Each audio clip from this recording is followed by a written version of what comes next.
1, 2, check, check, check.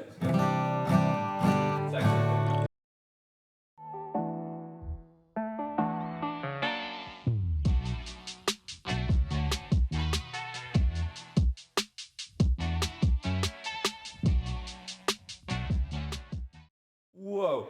Top 3 country songs of all time? Oh, yeah, it's probably going to be difficult. I did some research on it though, so I think I'm ready. Sweet. Either way, there's not a wrong or right answer. No, there's not a Right. wrong answer. Yeah. I mean, maybe there is a wrong answer.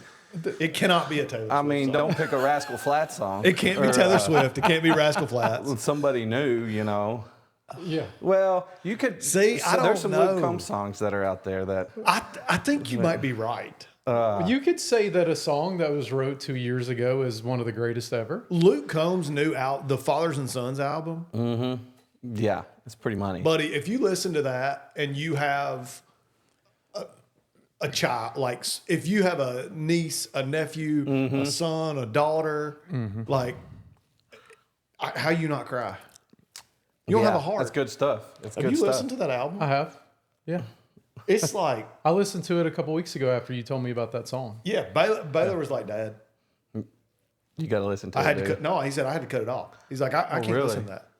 Dang. It's basically a memoir or album for his kids, for his son that was just born, right? Yeah, yeah. It's like, hey, Yeah. this is kind of the blueprint. This Like, is for Right, you. Exactly. This is for you guys. This is kind of how I feel. It's how I've thought about my dad. Like, Yep. if you can't, you don't have a heart. Yeah. I agree. We're gonna go out and see him. Anna, you remember Anna, Yeah, my yeah. wife? She Yeah. so she's from Alexandria, just outside of DC, and I have a bunch of buddies that are on that crew and in the band and stuff, and we're going out there to see him at FedEx Field, That's where the awesome. Commanders play Yeah, out there. that's awesome. At the end of this month, I would think. Should be a good time. That'll be a great time. One of our employees, Yeah, I was about to say, her husband Joe Wright, he does all the camera stuff for somebody that plays at the Whiskey Jam. You know, Whiskey Whiskey Jam. Jam stuff yeah. opens for Luke. Award. So all that? so Ty Gregory is the artist name, and he tours with Luke because he's in with his management and stuff. They're tight. Yeah. So, anyways, I think he'll be there at that concert doing the filming Really? for Yeah, we'll have Ty to Gregory. Hook you up with Joe. Joe's, Yeah, Joe's let us good know. people. We'll be Yeah, backstage everywhere, yeah. in and out. I want to say that's the last one they're doing. Maybe. It was either that or Kansas City. That's One of hard the two. for me to say. It's the Commanders Field. Yeah, I know, dude. It's, Hey, I wanted to give my mom a shout out for the Jason Cup. By the way, you see that right there? that's nice. I do see it. So on our God. first episode, I was kind of picking at Chad a little bit for his cup, and I said, hey Chad, I think you really need a Chad cup, He wanted me to have some branded cup. like a cup that just says Chad on it, right? Right? Hell yeah. And my mom's our biggest fan, one of our biggest fans, and she heard that, got a kick out of it, and was like, I'm gonna make my son a Jason cup. Yes. You know, I love it. so Moms Yeah. know best. Moms do know best. I might need to get me one of those cups, actually. and I was get like, my dad one. I was like, where'd you get the photo from? I just She pulled it off stole the it on Facebook. Yeah, I guarantee it. I guarantee So it. she just took the low res photo on Facebook or whatever. There's a certain demographic that if they're going to put a photo to something, it's stolen from Facebook. Oh, Yes. 100%. Like it is stolen from Yes. Facebook. Like 100% chance if they put a photo, if they print a photo off or do all that, it's from Facebook. Yeah. Yeah. You got to love our parents Yeah. and technology, right? It's Yeah, for crazy sure. to see how much has changed because I remember when I was in college when Facebook very first came out, like you were only limited to people within your Students, right? your school, and then they branched out to other schools, and so it was just a college thing. It's wild, and now, a few years later, and I see my mom on there and like creeping on my profile and stuff. I'm like, come Like, on, wait a minute, like Mom. what is going on? Wait a here? minute, Mom. And now my dad's on there, my grandmother's on there, everybody. Yeah, we're forever changed with social media. I don't think we're going back. Yeah. No. I don't think so. I like my Instagram, but Yeah, I'm more on the Instagram side, Yeah. but I get on Facebook to look at the Marketplace. Yes. Yeah, baby. And I'm in the market for a duck boat right now too. Yeah, hey. So that's what I've been. I bet. Isn't it great? It's 2024's Craigslist. No, Right? That's exactly But right. only I saw somebody comment this morning, and I completely agreed. Only if Facebook actually managed Marketplace the same way they did Post. Oh, no doubt. Like they kept, could kept from the shut the scammers, scammers and down? everything else down. Yeah. Because there's so much scammers. Yeah, if bad. it looks like a good deal, It's not. it's a scammer. I like when people call out the scammers. That's nice. Yeah. I got took for some Titans tickets last year by a scammer. I mean, it was only $200, but still. But it's still $200. And you just Yeah. you're so violated, Yeah. you know? Like, Yeah. Yeah. The thing that I do is first of all, always check their profile. Make sure they have See more. when it was created. See when it's created. Make sure they have more than 100 friends, let's say, and they're not all from a certain part of the world and Yeah. the same look, right? Or bought friends, let's say. Yeah. And then I'll always make sure I get their phone number, Or and a I'll couple at least mutuals. text them. Right. Make sure they text back. Yeah. So Yeah. I bet Anna doesn't worry about you cheating on her. She worries about what you might bring home on the marketplace. You know what's odd enough? She called me on the way here, and she was sending me text messages like, "Hey, is this the right one? Is this the right boat? Is this?" I was like, she sent me like a 12-foot boat with a trolling motor. that's not on it, and baby. I was like, no. I was like, when I get home, I'll show you. But this one looks like a good deal, Scott. hey, that's nice that she's looking for you, Yeah, I though. know, right? She's on the lookout. She's all in it to win it because we got these 2 new dogs. Well, they seem like they're new. They were gone for 4 months. Yeah. Training and but now this past year she went out and got a turkey with me, and So she's in. She's in, and she's going to North Dakota with me this October. Okay. I'm pretty pumped. You got to act right at duck camp now. Yeah, well, we Is that at Duck Camp, North Dakota, you're saying? Or well, something so we different? go up there and we pheasant hunt and Yeah. we duck hunt both. Okay. And like we know several people up there, and there's this one house that we get every year that we just pretty much rent out some rooms and all Yeah. pile in there, and it's like, so you're right. I'm gonna have to watch my You got to act right. a little bit. Yeah. Haley and I are separation of church and state at duck camp. She does not hunt at all. Like Okay. her and one of her best friends filmed an early season goose hunt when Haley and I don't know that we'd been dating that long. I mean, this is a long time ago. When I say filmed it wasn't on a cell phone. It was on a Many moons. camcorder, you know. Yeah. And we kind of set them up a ways from us so that they like get birds coming in and all this. And I think that's the last time she hunted. Yeah. She saw the bird. Yeah. Pretty little birds. Yeah. No, I mean, she doesn't, that doesn't bother her. It's just like Just Etta is not her thing. yeah. Being outdoors and I mean, all that she's stuff. good with the outdoor, like doing, going to the beach and doing. Right. Well, Right. the beach and the middle of Arkansas are 2 different things. Yeah, but I will also tell you that I don't want to go to the middle of Arkansas if I'm not duck hunting. Yeah, you're exactly right. Right. I mean, I don't. I mean, Ain't much there. Yeah, I mean, Like- I don't farm rice. No, but I tell you, when we were driving down there, let's see, we picked dogs up on the 25th, so we drove down there on the 24th of June To Oklahoma. to Muskogee, oddly enough, old Merle's place. Yeah.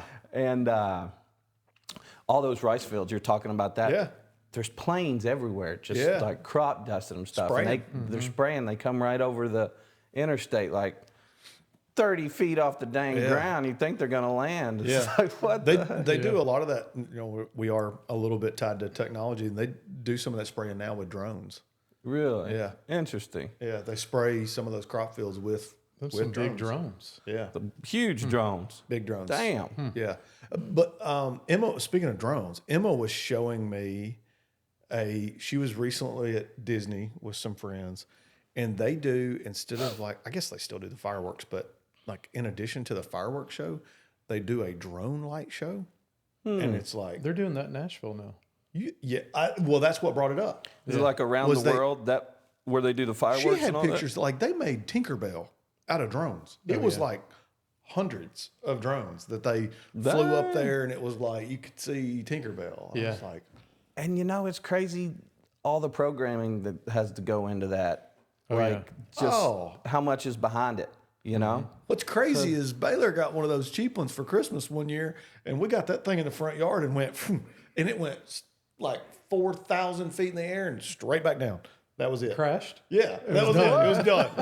It was done. That was our our drone. Great. I've learned that you got to spend a couple $1,000s to get a decent one. Yeah, that one wasn't that. Yeah. That Joker, he held it was like, you hold the throttle to make it lift off mode or whatever. That Joker went straight back down. It was like the controller disconnected. It got so high. Yeah.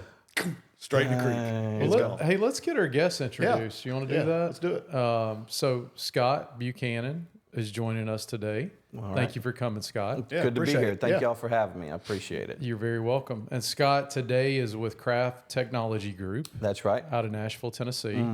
I think you've been in the MSP technology world for a number of years, right? 10, 15 years now? Several years. So started, I guess, at my first one around 2010, 2011. And I actually started in the copier space and then moved from there to the MSP space and was with that company for several years. And then transitioned into doing some, music business stuff and was on the road for several years and did that. And, everybody says it, but like COVID hit and it just kind of stopped, so we weren't on the road. So I was like, dang, I'm going to have to reevaluate here. And, I started reaching out to some contacts in the MSP business, and they were like, yeah, come on back. Yeah, we'd love to have you. So that's how it all kind of came full circle. Sure was. Yeah, I think kind of our title today is Guitar Case to Briefcase, or something of that effect, right? I knew from eating lunch a couple times with Scott that he had been in the music business and still has a passion for music, and that's kind of what brought you to Nashville, correct? Yeah, that's right. Yeah. Where'd you grow up at? I grew up in Glasgow, Kentucky. Well, I grew up all over Kentucky, really, because what really got me going in the music and attracted to it was first part of my life, I lived in eastern Kentucky over in Johnson County, Paintsville, which coal mine country. Yep. Okay. And we were probably 5 minutes from Butcher Holler, where Loretta Lynn grew up. Yeah. My brother went part of high school with Chris Stapleton. Let's see, Tyler Childers is from over in there. Yeah. And so there was always, just an undertone of music. We went to bluegrass and gospel singings all the time, bring the folding chairs out, that kind of thing. Yeah. And then after, we moved to Glasgow, got in with some guys, started a band like in 8th grade. And I guess I've always been in a band up until just recently, really. And went to college after that. Like, well, heck, next best thing is to move to Nashville, so I did. Let's try it. Yeah. But you moved here because of the music business? Mainly because of music, yeah. That and it was only about an hour and a half from my folks, most of my family, easy drive up to Kentucky. It was time for me to, see what city life was all about a little bit. Yeah. And never take the country out of me. No. But I wanted to, head to Nashville, see what it was all about, and rest is history. Yep. So MSP space is what you've been in for 10, 15 years, like you said.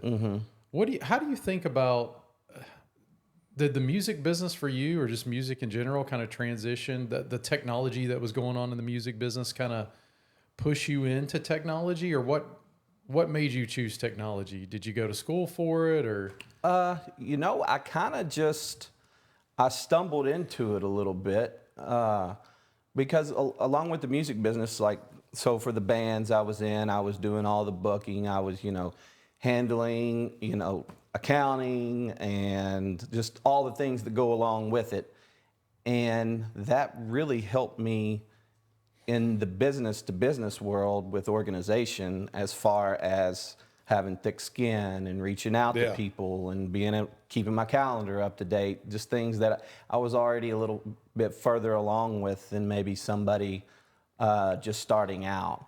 And so as far as getting into the MSP space, I just I was in the copier business and it was fine, but I knew it wasn't exactly for me.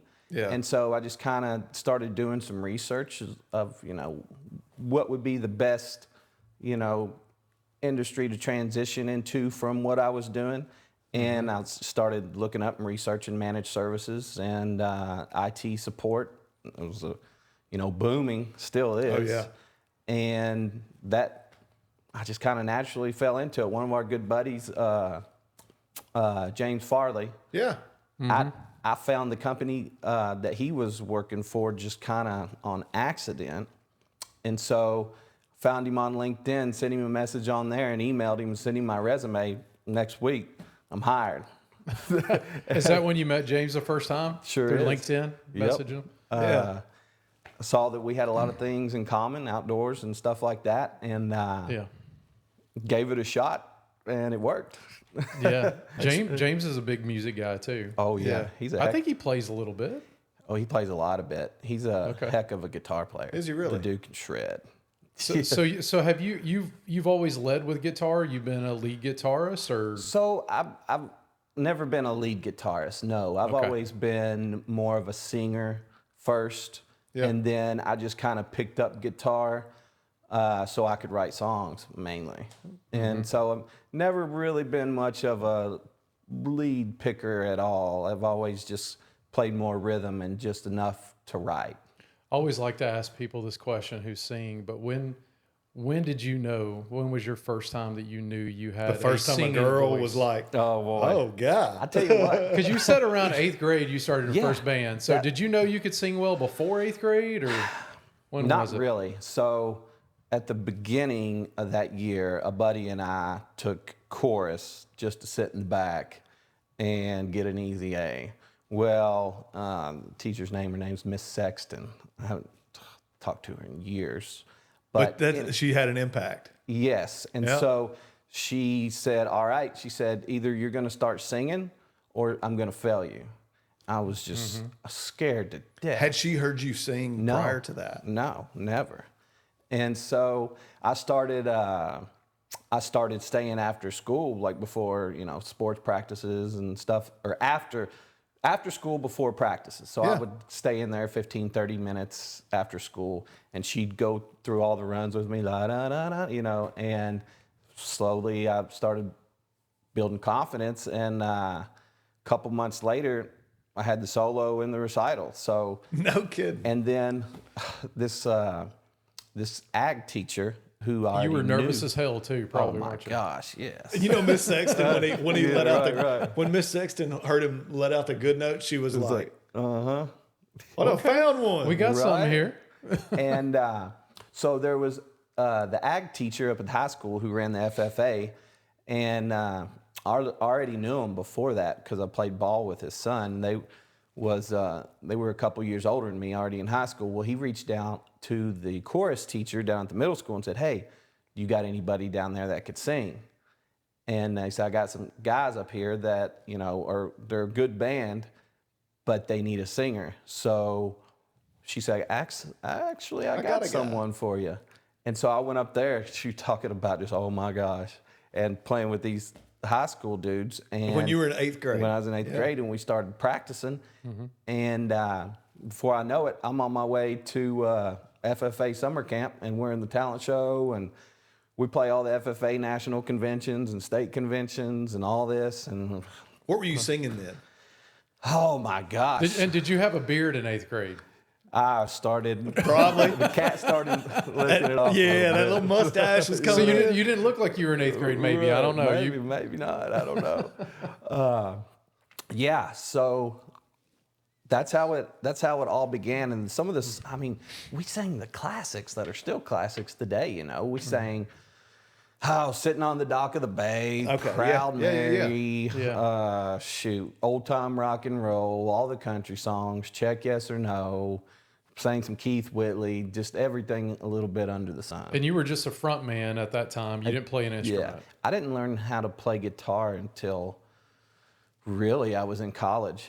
I just kind of said, all right, I want to learn how to do this. Yeah, I need to. Yeah, exactly. So that had to be extremely awkward for you in the beginning, just to be a front man with no instrument, playing in front of people, right? There's a lot of them, man. There's a lot of them today that never touched a Never done guitar. it before. But I would say that helped you to get out of those nerves, right? Get past that. Oh my gosh, yes, absolutely. Like I could not imagine. I mean, I can't sing, but I can't imagine somebody being like, "Hey, by the way."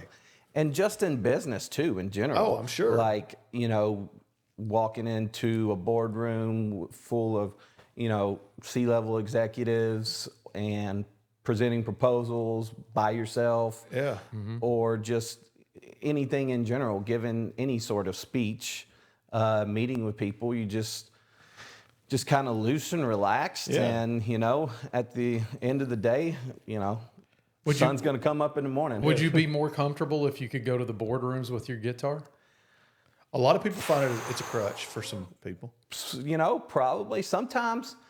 And I think I've grown out of this, but, you know, at one point, and, you know, maybe to an extent now, I'm almost more comfortable on stage than anywhere, you know, as when it comes to performing. Yeah. You know, because that's, you know, most the sales is a lot is You're performing. Yeah, exactly. Yeah.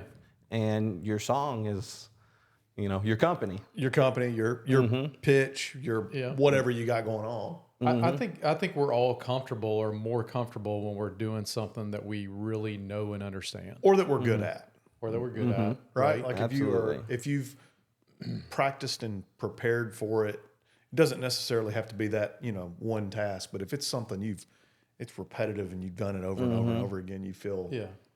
hey, this is- Like it's muscle memory. couple months ago, played a show up in Kentucky with one of the bands I was in for a long time. And I looked up the old song list. I was like, man, how am I ever going to remember all the words to all these songs? There's like 75 songs That's on the there. thing, man.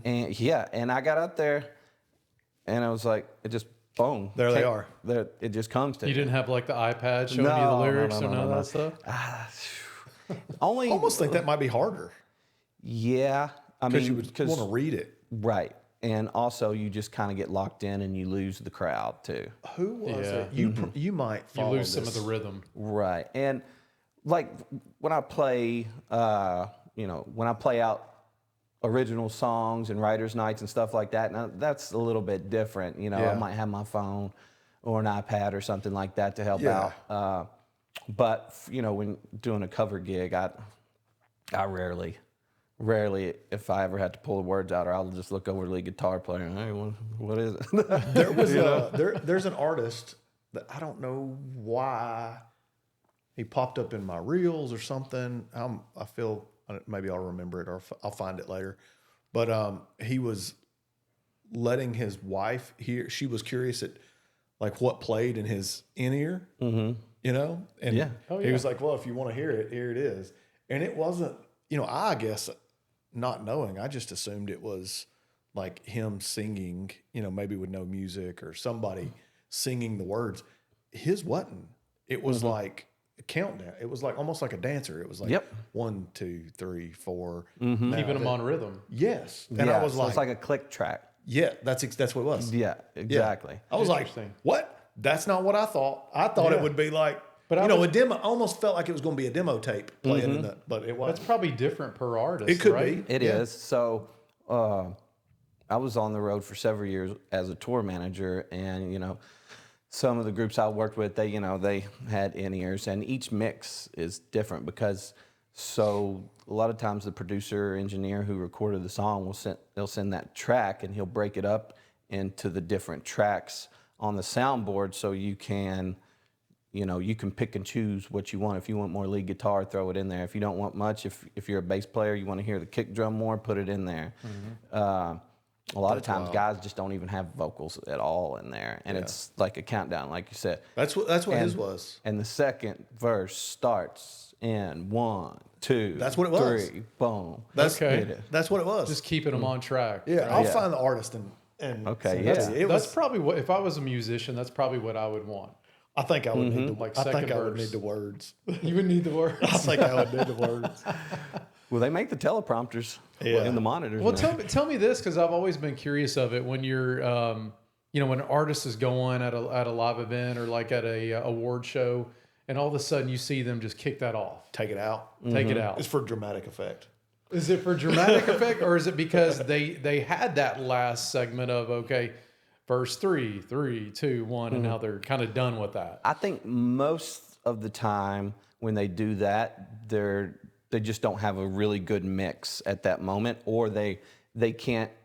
You know how sometimes you cover your ear like this to hear if you're on tune, or you just to hear yourself in I've general. never been on tune, Scott.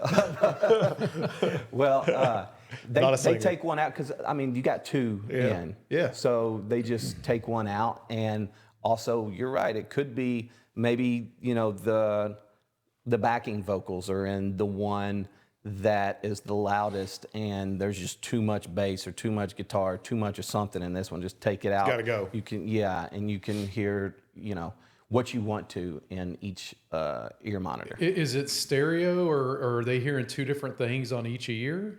You can do it. You can mix it however you want it to. You can mix it however you want to. Yeah. Okay, so I could have the countdown over here, and over here I could have the rhythm going. Yep. We're gonna get that for you Wow. for your next karaoke night. I need it, man. Yeah. That's cool stuff. Absolutely, man. So there's a lot of technology that goes in that, and I know that's been very advanced over the last 10 years or so, right? Yeah, absolutely. So, just several, not even that many years ago, actually, you always had these huge, mixing soundboard consoles, that where they call them analog, and then it all went over, Pro Tools. to digital now, and then even going a step further from that, you can Bluetooth an iPad to your soundboard, and you can go out and walk around the stadium or whatever venue you're at, and you can dial in your sound on the speakers from anywhere, from the person sitting in the very back. So it's pretty wild. And plus all the, like you said, Pro Tools and all the recording stuff and plugins that auto-tune, we hear all kinds That's of probably auto-tune. what I need. You need auto-tune. I need auto For sure. Yeah, it's You pretty need wild. some Post Malone I auto-tune. need, that's a lot of auto tune.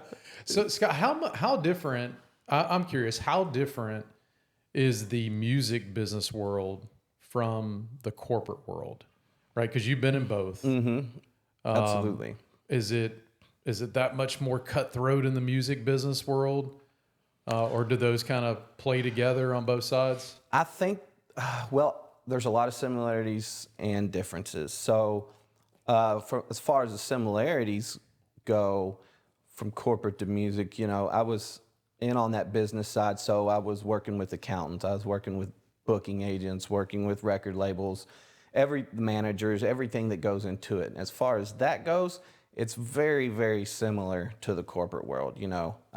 We actually have several clients at Kraft Technology that are in the music industry, and I feel like we fit them well because I know that industry so well, and like I'm talking their language and their lingo.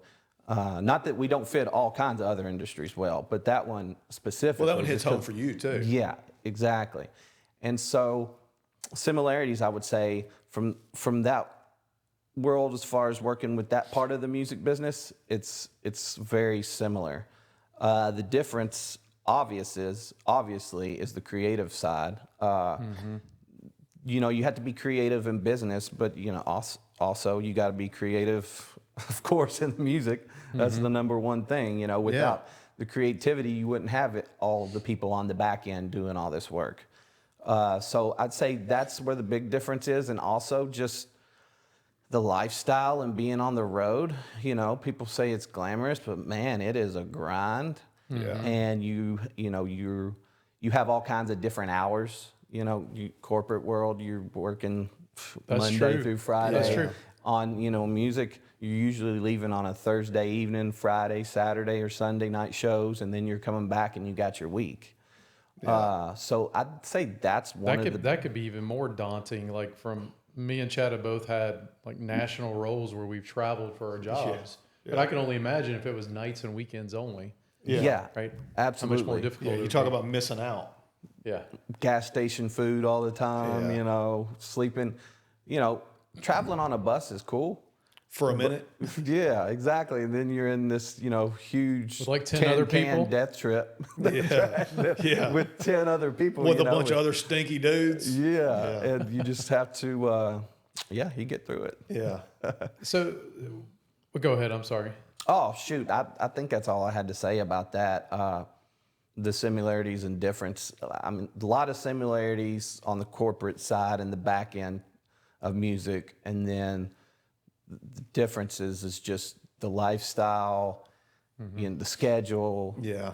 How you go about your day. Because when you're writing too, you normally don't start till like 11 o'clock. So, Yeah. you sit in a writer's room and sometimes you can be done in an hour. Sometimes you might be there till 8 or 9 o'clock that night, or sometimes you'll just have to come back another day and finish the song, Should we assume that music companies or music businesses know more about technology than other businesses because everything evolves around technology with music It's now? a different kind of technology too. Yeah, Are they still that customer that you have to really, really educate on how IT works and technology? I think you really still have to educate them, because as far as technology goes, I think a lot of these engineers and track guys and stuff like that, like you mentioned the Pro Tools and all of the plugins they have on their gear, they know their stuff. They know that stuff, but as far as the music business as a whole, if they would have been on the cutting edge of technology, then Spotify would have never. It wouldn't happen. Exactly. Or, they would have been on the front of it. Yeah. Instead No of. Napster. Exactly. They would have been on the cutting edge instead of them having to catch up. So I always feel like they're always trying to catch up when it comes to that. Yeah. From That makes sense. From that technology. Yeah, I mean, the music perspective. business would have created Apple Music or created Spotify if they were. Yeah. Is the music business today struggling more than it was 10, 15 years ago before all the streaming services? Or are they thriving more now? I think, I think that they are consolidating more. You see all the big labels and publishing companies and players that are buying up more of the independent companies, and they're absorbing those catalogs, and also they're just buying people's catalogs outright. Yeah. And so because of that, I was reading an article on this the other day. More people are listening on these streaming platforms to older music than they are the newer music that's coming out. Well, you find it. Exactly. And so all the classics. Is that because all the new music sucks? Maybe? I mean, from a rock and roll perspective, it does for the most part. Yeah, I mean, yeah. There's none. Yeah, when's the last great rock album? And, that's a good question. It's been a minute. But people are Should be so. a podium talk. Top Yeah. rock albums. I mean, that's broad. Chad, I bet define rock album. Huh? Define rock Define album. rock album? Yeah. I mean, to me, when I think, so a lot of people, there's going to be an age group that would tell you that Bob Seger is a rock artist. Tom Petty is a rock artist. I would argue that if either of those artists were put to radio today, that they're country artists. I mean, yeah. That's their platform today. And When I think rock, I think Nirvana, Pearl Jam. I used to, Soundgarden, all those. yeah, I grunge. loved Three Doors Down. Like that was like, to me, like that. I mean, obviously Kiss and those AC/DC, those bands. But I think there for a long time there was a portion of rock music that like we don't have it now. Southern rock. I mean, Leonard Skinner. Right. Leonard Skinner is a rock band, but in 2024 they're a country artist. Chris Stapleton is a Bob Seger. Or Chris Leonard Stapleton Skinner is a rock artist. in the 70s. 30 years ago. Have you heard the Johnson Brothers? Uh-uh. So it was his rock project, and it's awesome. Chris Stapleton's? Chris Stapleton. It's There you called go. the Johnson Brothers. Jompso. It's out there? Yep. Okay. I mean, I'll look need at- to look that up. I'll send it to you. Eric Church today. Like Yeah. Eric Church had a whole album. The Outsiders album that's a rock album. Yeah. Like right. arguably that would have been to rock radio. That's a long definition, but that's what I see. Right. And the thing is about today too is people are just flooded with content because access is so easy. Yeah. Entry is easy. You know, if you have a board in your, you know, if you have Pro Tools or GarageBand or whatever in your Yeah. bedroom and you want to make a rock album, you can do it and boom, put it on Spotify or Yeah. anywhere out there and it's With there. nothing So- but a vocal, because you can right. get all the other stuff. Yep. So you're just getting inundated by stuff and new music, and when all the other people, the regular names are putting out stuff too. So it's just so much to consume. Yeah. And I think that's one reason that you don't have a whole lot of breakthrough artists these days. And going back to your question about the state of the music industry, they'll keep an artist on for a song or two, see how they do, and if they don't, Move on. they move on because they have these legacy catalogs that they're printing money in the back like it's nobody's business. So they have the money to, try to break a new artist. I would say is it easier for an artist today to make a good living just on social platforms?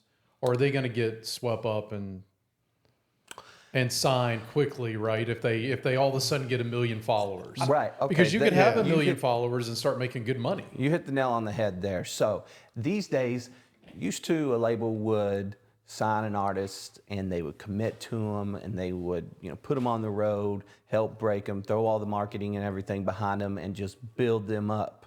And that paradigm has shifted now these days. They're really not doing that. They're looking for the person that already has the crowd, already has the- and they can leverage that, and they don't have to spend. Of course, they're going to be touring and doing all that, but maybe not as much and as often as you would have back in the day.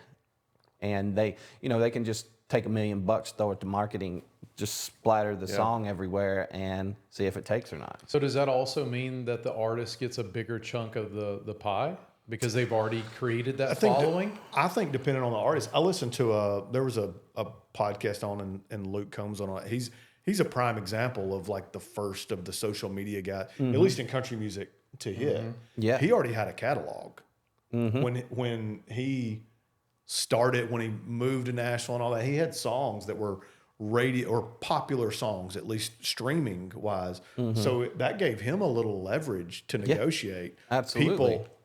People wanted him, where, if without social media, nobody knows him. Well, he took off on Sirius XM with Hurricane, and then Yeah. everybody came knocking. And they were like, please, And let me sign you. Yes, exactly right. Yeah. I would have to think that artists maybe have a little more leverage these I think days. depending on the Because artist. they can create such a following before on their own. and so it all depends on the following you have. If you're just, if they believe in you and you're going in and you don't have a whole lot of followers, they're just like, dang, this is a good talent. Yep. Then you really don't have a whole lot of leverage because they do these things called 360 deals where the label gets a piece of everything. They get a piece of your publishing, they get a piece of your touring revenue, they get a piece of your merchandise, they just fit your physical album sales, everything. And so sometimes people I know some artists that you'd be like, dang, you think they're rich, but they're just getting by They're just because getting by. they signed everything away. Now you take somebody that has a following, and then like y'all were talking about, you have leverage to negotiate there. I know Riley Green was one as well that he already, Cody Johnson, they had followings prior to their Nashville, their commercial success. Right. I mean, Tyler Childers. I mean, there's a you could go down a list, and those are probably the most successful dudes right now. They already. And assuming a good chunk of the change they make from social media with their followers, they get to keep, or a larger percentage of that, you would think. Absolutely. I remember seeing, that's several years ago, but we did Rock the South in Coleman, Alabama. And he was there like as one of the first openers. Who was it? Riley Green. And he still had a truck and a kind of an older U-Haul trailer pulling. But never heard of him, but just people showed up in droves. It was like, who is this guy? King of Alabama. Yeah. Yeah. I was like, get out of here before you know it. He's good looking. He's a good looking man too. That don't hurt. I mean, Just get it all out there. yeah. I mean, you know, if That you're gonna always look helps. if you're gonna look like somebody, he's probably not a bad one to look like. Right. You know. So, Scott, I would think that most people in the music business, artists, right? You guys are artists, right? Your creativity levels are really high. I would think maybe you're probably not the norm. Like, I say that in saying what you do today, your IT sales, right? Mm-hmm. What do you think's the typical career path for most folks in the music business that are artists that maybe don't that don't get the big deals, right? Right. And they transition to the corporate world. What do you think's a good transition there for a lot of folks that are creative? You know, it's hard for me to say a one size fits all because everybody's path is so different, so different.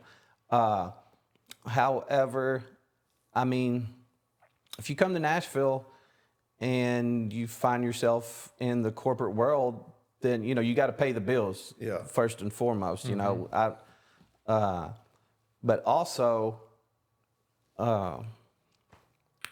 shoot, I lost my train of thought. And there.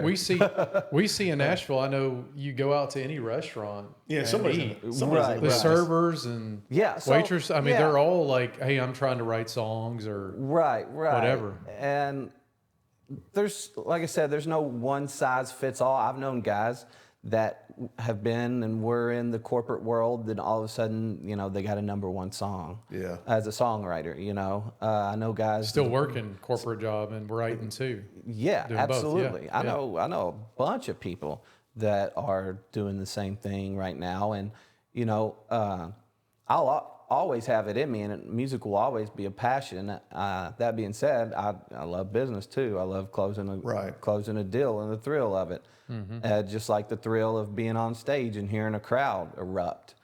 But it's hard to say there's one path. There's probably not. What I would say is, you know, this is cliche, but you do you, because, you know, a lot of people say, oh, you're a sellout. You know, you're working in the corporate world and you're trying to be music. You can't do both. I was like, you can do whatever the hell you want to do. Yeah.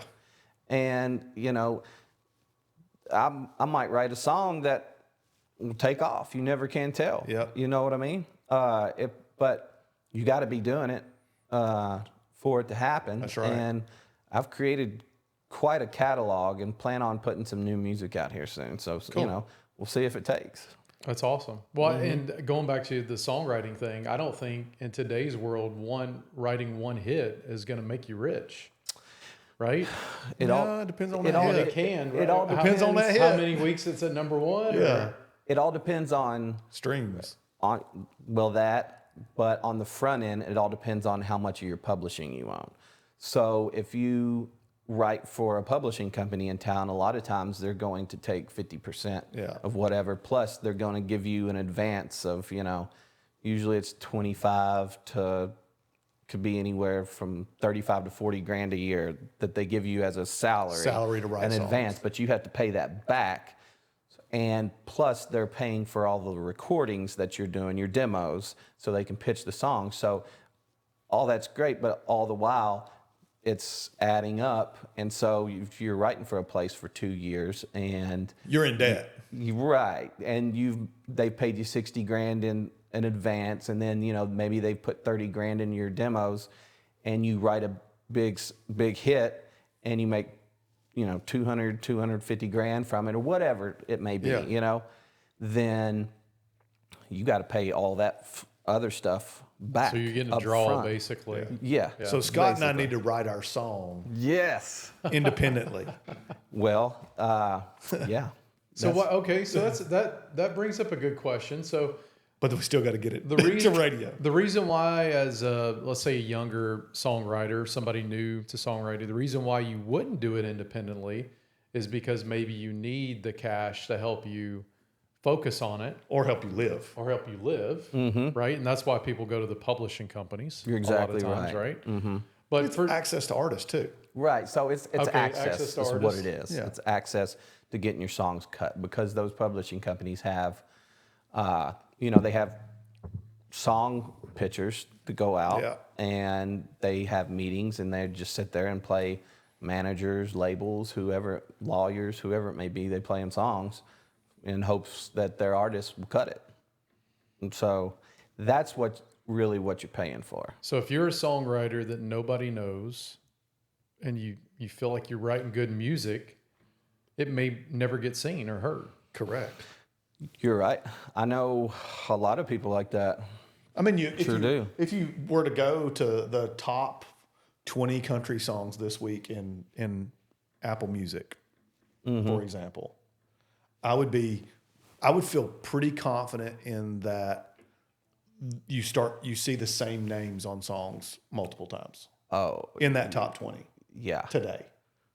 absolutely. And it's not by mistake. It's those people have, well, it's just like business. They've gotten a good reputation for writing good songs. They have good connections. They have those things in place to continually pitch those songs, and they have those relationships. If Scott's an artist that he and I have written a hit before, well, now we believe in each other, and Scott's gonna be like, well, Chad, send me another song. And I know countless times that's happened. Yeah. Absolutely. That's why the top 10, top 20 kind of sounds similar a lot of times. A lot of times, yeah. right? Well, they I got mean, a formula that they, Yeah. I mean, look at they're writing to. pull a Luke Combs album, and it's pretty much the same dudes are writing those songs, which I'm a huge fan. But it's the same dudes, and they know what they want to write about, and that stuff resonates. So they're gonna. I mean, why not? Why would you deviate from that? Right. Like, Absolutely. it works. Yeah, that's a good question too. Like, what do you think the lifespan of an artist is in Today? writing good music? Ooh, man, that's Because everybody has their phase out period, right? Somebody falls off at some point. I mean, they all will do. and you know what? There's a lot of good artists that might have had don't write. one.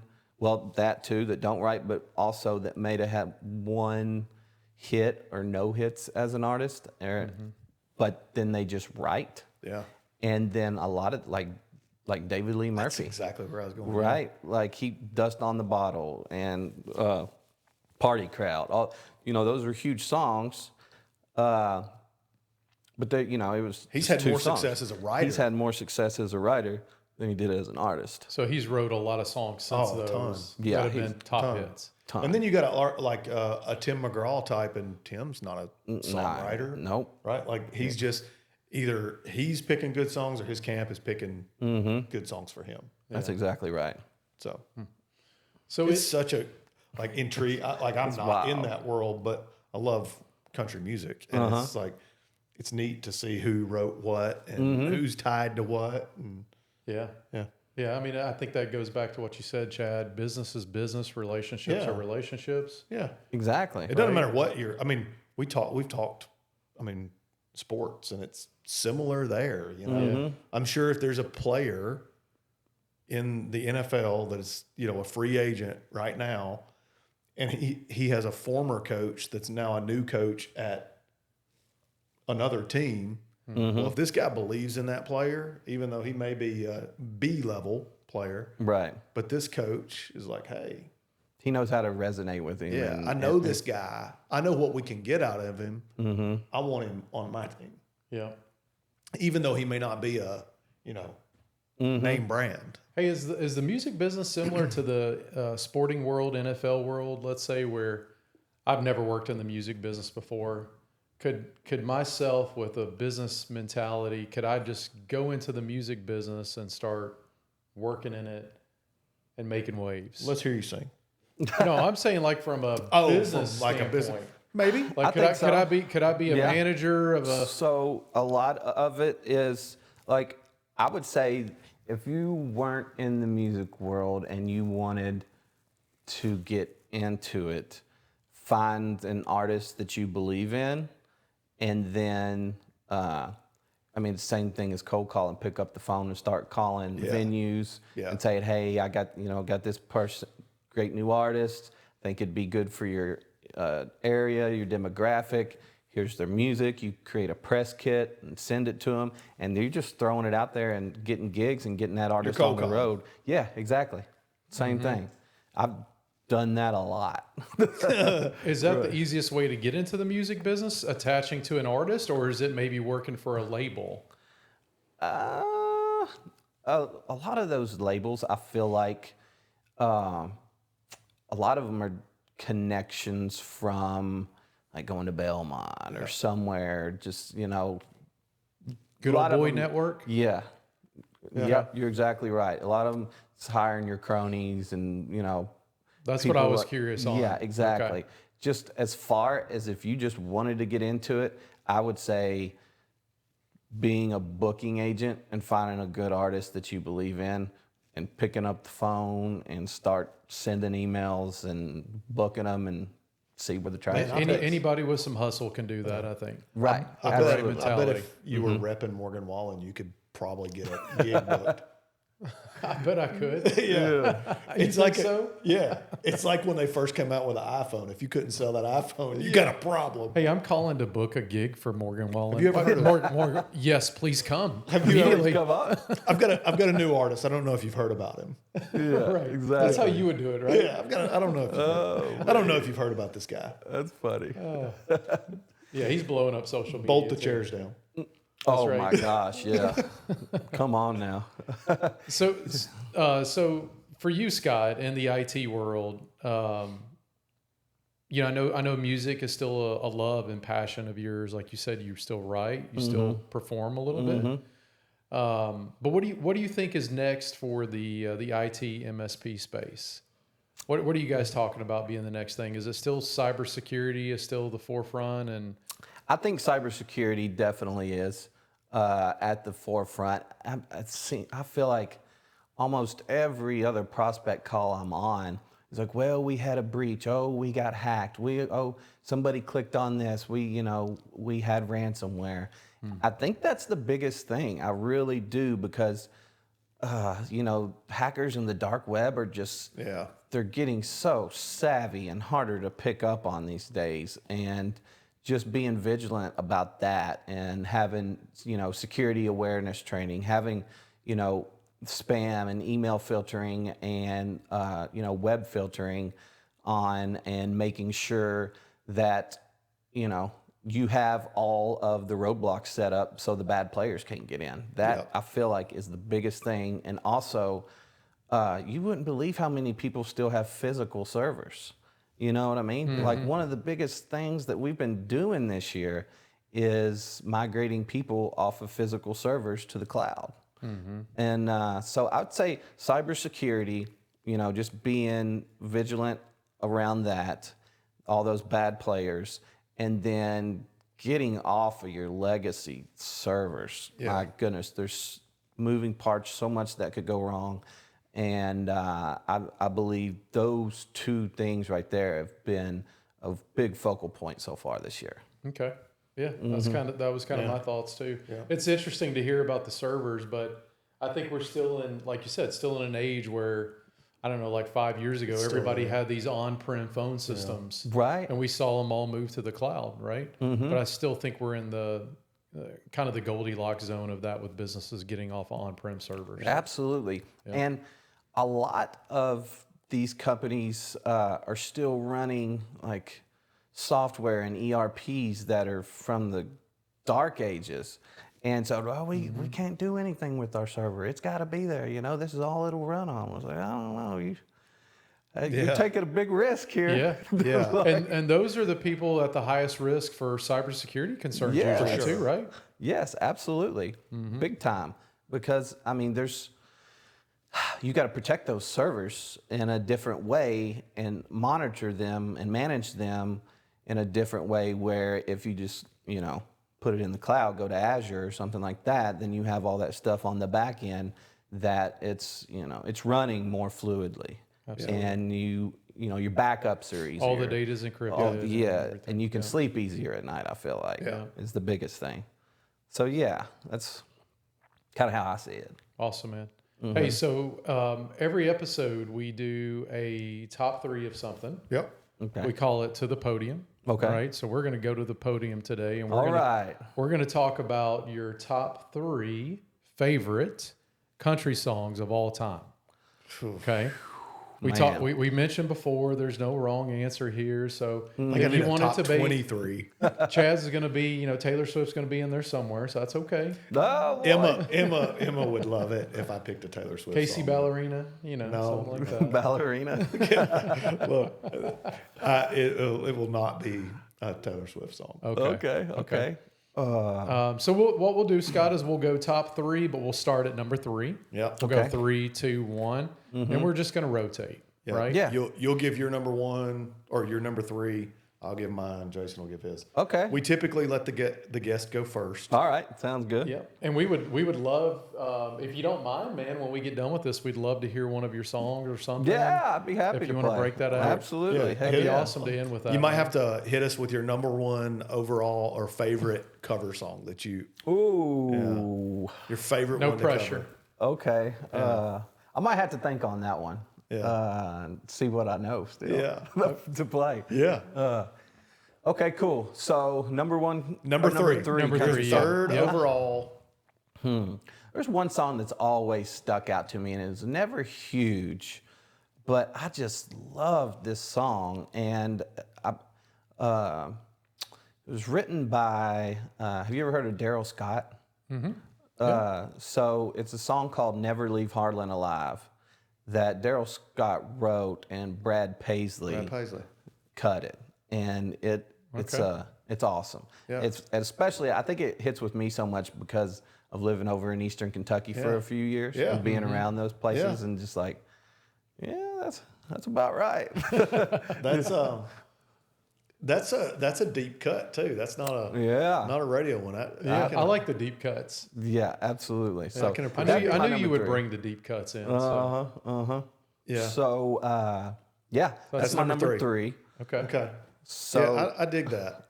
Okay. I dig that. Chad, you want to go number 3? Yeah, this is like the hardest thing in the world for me. But man, I started thinking about this last night, and I'm like, where am I going to go with my top 3? And people are going to comment and tell us we're idiots and tell us that shouldn't even Oh, I be in don't the care. top. Yeah, I Don't don't worry. care. Comment away. We want them to comment. I want you to comment and tell me how Believe bad it. my list Okay. is. But I am a sucker for I don't know if you call it puns or like innuendo songs. And when I think about favorite country songs, number 3 for me is George Strait, "The Chair." Oh yeah, I was thinking about a George Strait song. The too. very last, it's my favorite George Strait song. When he in the last line, and that's another guy that doesn't write a whole lot. Is I George think- just picks great songs. Yeah, he's written. The only time I think he's written that he's cut him is with his son. Yeah, yeah. The last line when he says in the song, he says, "Could I drink you a bye instead of buy you a drink?" Because he's because he's fumbling over his words, Right. and at the end of the song, he says, "Hey, that wasn't I love it. my chair after Right. all." Like that. So that's, to me, it's a great country song. So good number 2. For That was me, 3. I kind of think of I didn't think of any newer age country. I'm thinking like classics. Yeah. Right. Yeah. Because when I think of country, I still think of kind of classic country. Yeah. So, my number 3 is going to also be George Strait because I think of him as a classic country artist. For sure. So mine's going to be Amarillo by Morning. Oh yeah. Yeah. And that's kind of a classic country Yeah. tune, and it's just that rocking chair type of vibe, you know. So Absolutely. that's going to be my number 3. Yep. Amazing. I have no disagreement there. That's a great country song. Yeah. Yeah. Oh, so number 2? Number 2, Scott. Number 2. I love this song. And shoot, I sing it on karaoke a lot if I ever get out there. Is I'm Over You by Keith Whitley. Okay. Oh my gosh. You get that song out. Yeah. Lord. You can sing that one? Oh, well. Hey, gives it a shot, Yeah, right? yeah, heck yeah. Yeah, it's just an amazing song. It's country to the bone by one of the best country artists that's ever been. And it just has a vibe to it that just always pulls you in. And I love that song and always will. Yep. Okay. That's a good one, man. Number 2 for me is probably not on a lot of people's list because it's probably not in the top 5 of the artist catalog, but Alan Jackson, Chasing That Neon Rainbow. Oh my gosh, I dude. love that song. Yeah. It's a sing along to every word song. That Chasing That Neon Rainbow. That's number 2 for me. That's Yeah. a good one. Yeah. Number 2 for me, I'm going to go with one that kind of crossed borders during our childhood. None of you guys are going to pick this, I know, but it's a Dolly song. I Will Always Love You. Wow. And Nice. the reason why I picked that one is because I think it's a famous song, right? Yeah. That crossed Yeah. borders. So, you know, I'm thinking this as like top ever country songs, not necessarily my favorite, but I think that's got to be up there, and so I'm going to pick that as number 2. Wow. Yeah. I mean, it's got to be. Yeah. Heck, Written by Dolly herself, it's an too. amazing song. Oh my gosh. Yeah, it's a Yeah. great song. Heck yeah. So All right. that's going to be This my is number so 2. difficult, by the way. Yes. Because whenever I got like 3 songs in my head yeah, right now. whenever like, we watch it back, we're going to be like, oh, man, I should have I said. mean, it could have been know. 20 different songs, Yeah. you know, so Yeah. or more. So this is the toughest one, and I'm gonna have to say it's a tie between 2 songs. I love it. He's got 2 to roll. Yeah, it's goodness. It's okay. I mean, we can make the rules up as we go. right. Number 1 would have to be, I would say 1A and 1B. 1A is Your Cheating Heart by the Yep. man Hank Sr. Yeah. Just pure country. Yep. One, if not one of the greatest songwriters ever. Yes. And then He Stopped Loving Her Today by George Jones. Dang it. Was that what you were thinking of? Yeah. Yeah. Yeah. Yeah, I for mean, sure. Like you said, it may not, like He Stopped Loving Her Today is, do I play it all the time? No, but it's the definition of country song. Yeah. And when it comes on, you don't turn it. Yeah. And then Your Cheating Heart is just Classic country, like classic old country. What yeah. there? Yeah. When it comes to just pure country, Yeah, You know ain't that's much- a country song. there ain't much better. Yeah. Right. Golly, I mean, that was where I was going. Really? Okay. But you know, I also think this probably has to do with age because we did a '90s country top 3 in a Podium, and that was maybe a little easier because it doesn't open it up. But you know, Well, we grew up in the 90s. we grew up with that country music era, and I always loved Travis Tritt songs. Oh yeah. And Help Me Hold On may not be the greatest country song of all time, but when you took the He Stopped Loving Her Today, Oh yeah. Help Me Hold On is right there. Like, Yep. it, And all those old school Travis Tritt music videos, man. God, Where- it takes where- you back. No, where he's like in a wheelchair. He was in a It's wheelchair in one. man. Was that Help Me Hold On? I don't know. No, if I that don't was think. that- I don't think that was. That was Anymore. anymore. Yeah. That was Anymore. But yeah, Help Me Hold On, and then I can go through a list. I think there are some current songs that could be there. I think Nose to the Grindstone from Tyler Childers Yep. Song, yeah. is an unbelievably well written country song. Yeah, And then absolutely. there's some Luke Combs stuff that, like, I think it will stand the test of time. Like, Oh yeah. yeah. Absolutely. All right. Who's your number 1? My number 1. Well, I'm going to say We're gonna boo his. since we're sitting here in Hendersonville, Tennessee, Yep. He's got to pick a Johnny I'm Cash gonna say song. Johnny Cash. All Not right. a Conway Twitty I song. Walk the Line. Okay. Yes, Yeah. I okay. mean, yeah. Okay, that's Big- what I'm gonna say yeah. for number one. I would have went. I'd love to lay you down by Conway Twitty. Oh, That's a that's a heck of a song too. that's a Hendersonville guy too. Yeah, it is. It is, but I think Johnny Cash a little more popular. Than Conway? I think so. Yeah, I think you're right. Yeah, Yeah, no Yeah, doubt. but he doubt. did have a city. he did. Conway had a. He did have A Twitty city? City. Yeah, Twitty City. Oh, Twitty City. Yeah. Okay. I think Johnny Cash he's Yes. crossed over that time, the border of time. Yeah, I mean Johnny Cash was kind of a rock artist in his day. Like, Stomp out the yeah, he crossed the headlights. borders there for sure. Yeah, Absolutely. yeah, for sure. But we in our area, right? We know yeah, Johnny Cash very well. I'm good with that one. I mean, he That's covered a 9 Inch Nails song. 9 Inch Nails. Yeah, Did it great too. Yeah, it Yeah. was amazing. yeah, Yeah, what an emotional song. It's great. yeah. That's a good list. I hope everybody comments that they're three. Matt, do you have one that you want to list? Matt is not from Tennessee. Is not. What's necessarily- your most well known when you country think of a song, country Matt? song?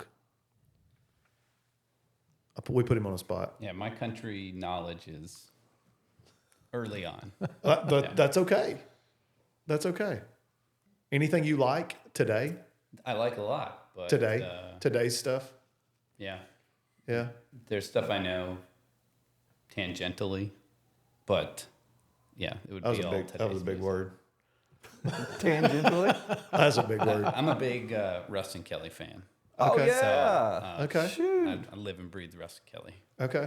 Oh, yeah. Okay, Good stuff. I don't know who that is. Would but- people have gotten mad if I said my favorite country song of all time is "Night Moves" by Bob Seger? Night moves. It might have been blasphemy. I like that but- song. no, okay. It's a country song though. Yeah. I It mean, would be that today for sure. Yeah, it's a country song today. Yeah. Yeah.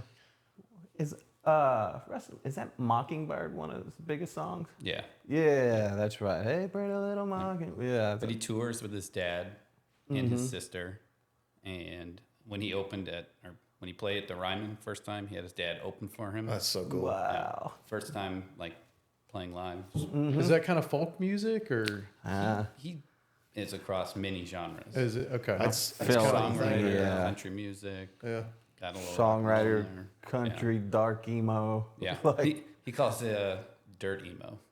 Does it yeah. really? Okay. Well, Scott, man, we really enjoyed Yeah, having dude. you on today, buddy. Absolutely. We're Thank looking y'all fun for one. having me. We're looking forward to getting some burgers right after this, right? Yes. It's Burger Week here in Nashville, so all four of us are going to go and pick out another burger. It's going to be hard to top yesterday's, Yep. but we're Yeah. going to the Thank grill. you. the Thank grill you, shack. Cletus, for taking care of us. And Yep. oh my goodness, That was so good. such a good burger. Almost felt. Did you almost feel like they brought us out the best of the best because they knew we were recording? Man, no, I don't think so. You don't think so? Okay. I think it's that good. Okay. yeah. I hope so because I'm going to go back and I hope it's the same. I do too. I'm going to get the same burger. Sweet, I'm pumped. You I going can't wait. to you going to play us out with a Oh, cover? shoot. Let me see. What you got?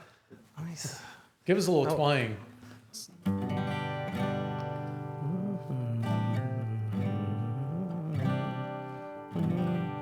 You're going to edit this, right? Okay, cool. Yeah. I was trying to think of a cover because I had some original. Not that part, but not that part, but Okay, right. So this is a song I wrote with my buddies Mondo Sands and Johnny McGuire. It's called Thorn. Okay.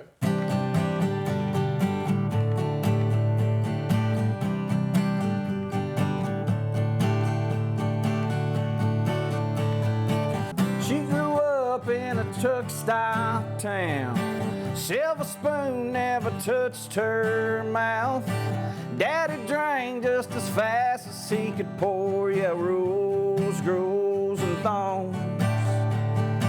She sped off at the age of 18. Had enough cash for some smokes and gasoline. Wild child just bursting at the seams, searching for something more. Then she walked on out that door. She said, take me away, 'cause I've done my time. There's nothing you can say that's gonna change her mind. No, it's just a turn of a page, coming of age. Harder the fall, harder the climbing. At the end of the day, sharper the thorn, sweeter